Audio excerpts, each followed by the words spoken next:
have to say always the same introduction, but I don't know if people watching the other videos. So I'm sitting here with Emma, Emma Forrest, mother of 3. We met here in Bulgaria. And I just asked her the question, and she started having a really good answer. So that's why I started recording it. So my question is, Emma, what would you do if one of your children says at some point, Mama, Dada, or Mommy, Daddy? How do you call them? Mummy and Daddy. Mommy and Daddy. I don't want to travel anymore. What would you do? So we would, the first time they came to us and said it, we wouldn't just like pack up everything and go home. So I think the first thing is just to be really curious with why are they asking that? Are they feeling unfulfilled in some way? Is there something that they're not getting that they need? And maybe the thing that they're looking for, we don't need to set up a base for. Like we can make it so they still have that somewhere else. So I think that would be our first thing. I've got friends who, older children, when they've been 16, 17 and 18, have wanted to go home or like back to a base for college or university. And maybe that's something that they're old enough to go and do without us. You know, maybe that's an option.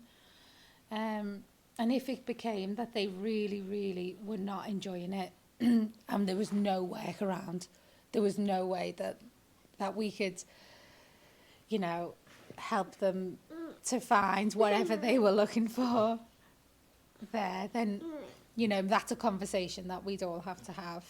We do a lot of, we call them family decisions. And so, because when you're traveling as a unit all the time, not everyone is getting what they need. Mm-hmm. You know, when you're at home and say you've got a couple of kids at school, and then this one likes football and this one likes swimming, you can kind of run around and make sure that everyone's getting what they need, because you live a very separate life, you know. Whereas when you live as this organism, this like unit all the time, sometimes we just have to make a decision that benefits the unit rather than the individual. I like that. And, you know, there might be a time where it means that someone gets what they want more than someone else. But, you know, we all learn to compromise. And generally, if the atmosphere is happy and good and positive, even if someone's not getting their best thing, then that just has a really good effect on anyone anyway. Mm-hmm. And so, yeah, if you're going to live this lifestyle where you are together 24/7, obviously they can go off and do things without us, but just in general, you know, we are this little organism all the time, then the decisions aren't so black and white with the way that we answer things. I like that. I like that the fact about the compromises, and I met like already 2 families who had that struggle, and one of them, they decided like, okay, you know them, Karen and from Australia. Yeah. The son is living in Australia and they are traveling with the daughter. And this other family I met, they had a compromise that they decided to stay 6 months in a home base, and the other 6 months they are traveling. So the kid has like still the friends, and the kid knows she will see the friends soon again, but the next 6 months we're going off and having an adventure.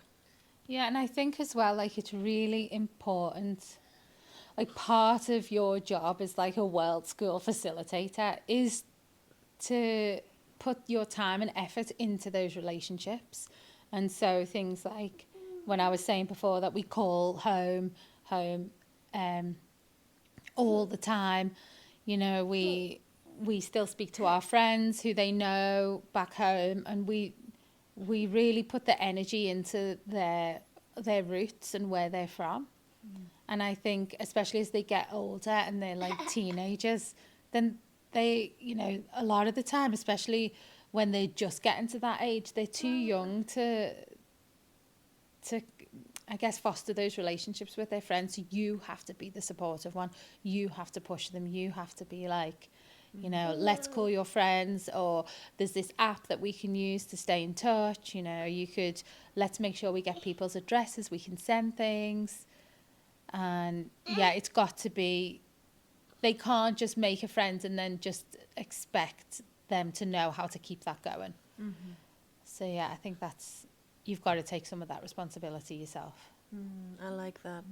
And I can say for sure that Bodhi found his first friends in your kids. Because whenever I'm saying like, oh, we're going out, he's saying, oh, Emma, Emma. And then he's mentioned all the kids' names, your kids' names. So,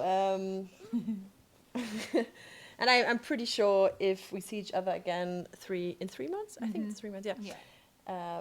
Bodhi will definitely like running with open arms to you, like, you're back.